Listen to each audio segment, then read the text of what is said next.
राधे राधे प्यारे साधकों, प्यारे भक्तजनों, लोगों का जीवन भीतर ही भीतर खोखला कर दिया है। ये विषय है अत्यधिक सोचना, यानी ओवर थिंकिंग। मनुष्य का मन ईश्वर की अद्भुत देन है। यही मन हमें सपने दिखाता है, यही मन हमें ज्ञान की ऊंचाइयों तक ले जाता है, यही मन हमें प्रेम का अनुभव कराता है। लेकिन यही मन जब बेकाबू होकर अपनी ही उलझनों में फंस जाता है, तब वह वरदान नहीं, अभिशाप बन जाता है। यही स्थिति है ओवर थिंकिंग की। ओवर थिंकिंग का अर्थ है बार बार एक ही बात पर बिना समाधान पाए मन को घुमाते रहना। ये वैसा ही है जैसे कोई पंछी पिंजरे के भीतर उड़ने की कोशिश करे, पंख फफाता रहे लेकिन कभी खुले आसमान तक पहुंच न पाए। ये मनुष्य को थका देता है, तोंच देता है और धीरे धीरे उसकी आत्मा की ऊर्जा को चूस लेता है। आपने देखा होगा, जब हम छोटी सी बात पर भी जरूरत से ज्यादा सोचने लगते हैं तो वह बात हमें भीतर ही भीतर खाती रहती है। कोई पुरानी घटना, कोई रिश्ते का दर्द, कोई भविष्य की चिंता, ये सब हमें चैन से सोने नहीं देते। हम दिन भर शारीरिक रूप से थकते हैं लेकिन मानसिक रूप से और ज्यादा थक जाते हैं।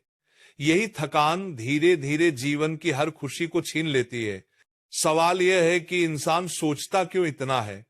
कारण बहुत साधारण है, डर, असुरक्षा और नियंत्रण की इच्छा। हम हर बात को अपने हिसाब से देखना चाहते हैं।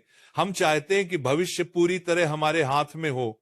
हम नहीं चाहते कि कोई गलती हो, लेकिन जीवन तो अपनी गति से चलता है और जब हमारी उम्मीदें वास्तविकता से मेल नहीं खाती तब मन एक चक्रव्यूह में फंस जाता है। यही चक्रव्यूह ओवर थिंकिंग है।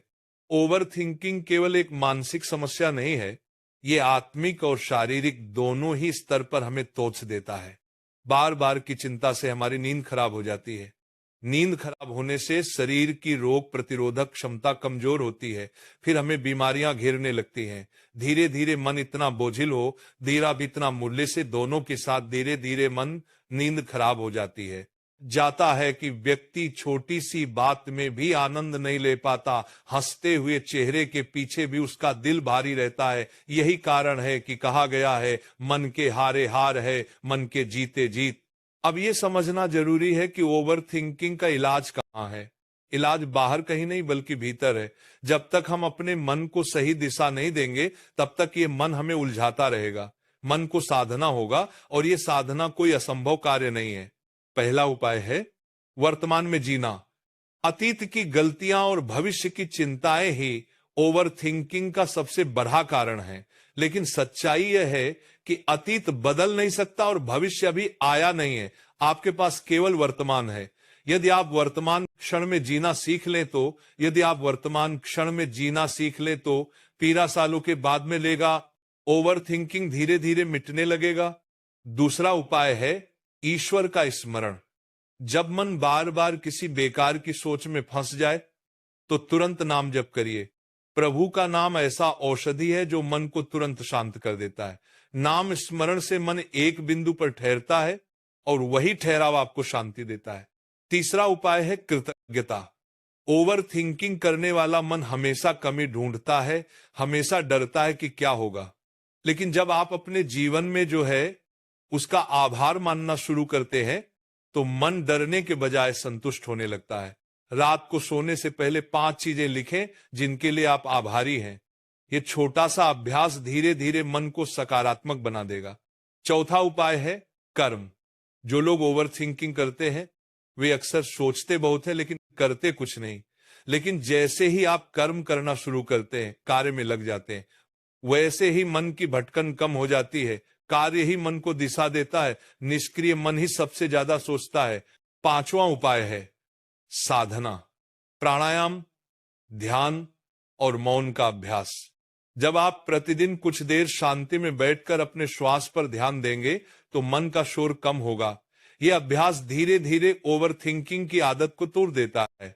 अब सोचिए, अगर हम ओवर थिंकिंग छोड़ दें तो जीवन कैसा होगा? हल्का, सरल और आनंदमय।